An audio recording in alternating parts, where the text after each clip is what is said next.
कभी सोचा है कंप्यूटर को कैसे पता चलता है कि एक नंबर दूसरे से बड़ा है या हमारा पासवर्ड सही है या गलत? ये सब होता है एक बहुत ही छोटे पर कमाल के पावरफुल कंपोनेंट की वजह से। आज हम उसी फंडामेंटल बिल्डिंग ब्लॉक को समझने जा रहे हैं जिसकी वजह से मशीनें फैसले ले पाती हैं। तो चलिए इसमें थोड़ा और गहरा उतरते हैं। जब हम कोई फाइल सॉर्ट करते हैं या किसी गेम में कोई चॉइस लेते हैं तो कंप्यूटर के अंदर लाखों छोटे छोटे फैसले लिए जा रहे होते हैं। क्या एक वैल्यू दूसरी से बड़ी है? क्या दो चीजें बराबर हैं? इन सारे सवालों का जवाब मिलता कैसे है? तो इसका जवाब है एक बहुत ही इंपॉर्टेंट कंपोनेंट जिसे हम कहते हैं कंपैरेटर। इसे एक डिजिटल जज की तरह सोचिए। ये एक कॉम्बिनेशनल सर्किट है, मतलब इसका जो भी आउटपुट होगा वो पूरी तरह से इसके करंट इनपुट्स पर ही डिपेंड करेगा। इसका काम सिर्फ एक है, दो बाइनरी नंबर्स ए और बी को देखना और ये बताना कि भाई इनके बीच क्या रिश्ता है। तो ये डिजिटल जज आखिर किस तरह के फैसले सुनाता है? इसके दो मेन टाइप्स हैं जो इसके काम करने के तरीके को डिफाइन करते हैं। पहला है इक्वालिटी कंपैरेटर। इसका काम बहुत सीधा साधा है।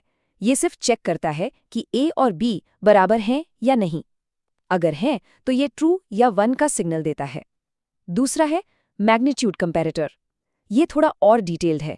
ये सिर्फ ये नहीं बताता कि नंबर्स बराबर हैं, बल्कि ये भी बताता है कि क्या ए बी से बड़ा है या ए बी से छोटा है। आजकल के ज्यादातर सिस्टम्स में यही यूज होता है। देखिए, किसी भी कॉम्प्लेक्स चीज को समझने का सबसे अच्छा तरीका होता है उसकी सबसे छोटी यूनिट से शुरू करना। तो कंपैरेटर के केस में वो सबसे छोटी यूनिट है 1 बिट के कंपैरिजन। अच्छा, अब ये जो स्लाइड में दिख रहा है ये 1 बिट कंपैरेटर के लिए पूरी रूल बुक है। इसे ट्रूथ टेबल कहते हैं।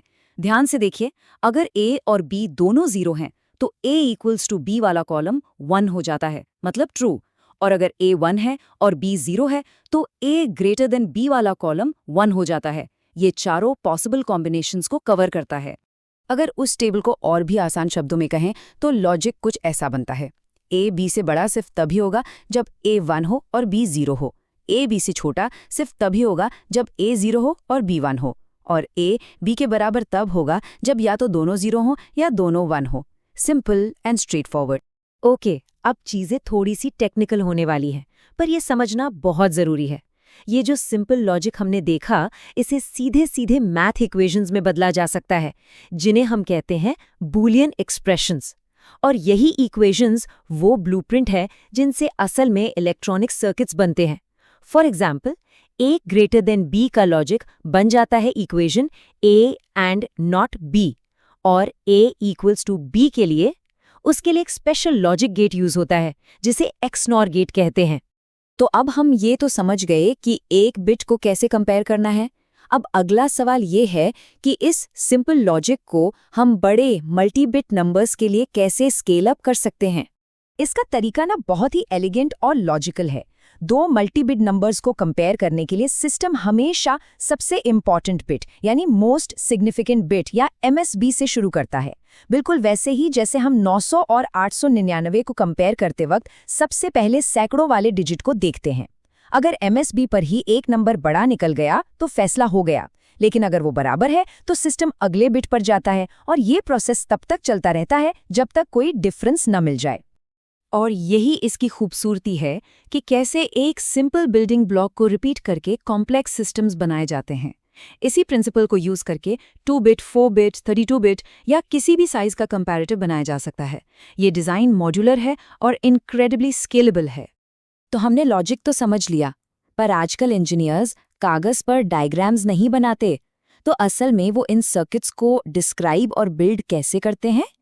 इसके लिए वो कोड का यूज करते हैं, स्पेसिफिकली हार्डवेयर डिस्क्रिप्शन लैंग्वेजेस जैसे कि वेरिलॉग का। वेरिलॉग में लॉजिक को डिस्क्राइब करने के दो मेन तरीके हैं। एक है डेटा फ्लो मॉडलिंग, जो लेफ्ट साइड पर है। ये बिल्कुल सर्किट डायग्राम बनाने जैसा है। आप सीधे सीधे बताते हैं कि कौन सा गेट किससे जुड़ा है।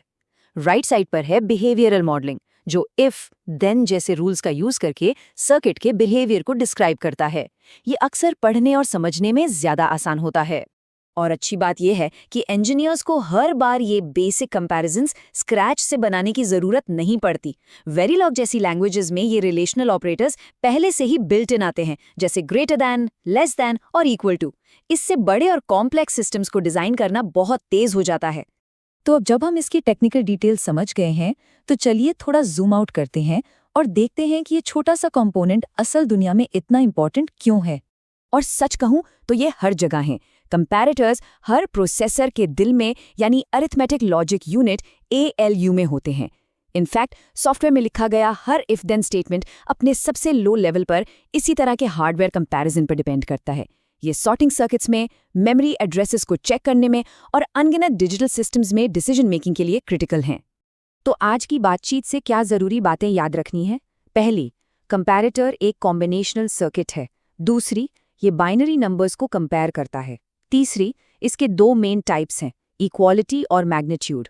और चौथी, मॉडर्न डिज़ाइन में, वेरिलॉग में बिहेवियरल मॉडलिंग एक बहुत ही कॉमन अप्रोच है। और आखिर में एक सवाल छोड़ जाता हूँ। अगर हर कॉम्प्लेक्स डिजिटल डिसीजन, चाहे वो कितना भी कॉम्प्लिकेटेड क्यों न लगे, आखिर में बड़ा है, छोटा है या बराबर है जैसी सिंपल कंपैरिजंस की सीरीज ही है, तो आर्टिफिशियल इंटेलिजेंस के फ्यूचर के लिए इसका क्या मतलब हो सकता है? ज़रा इस पर सोचिएगा।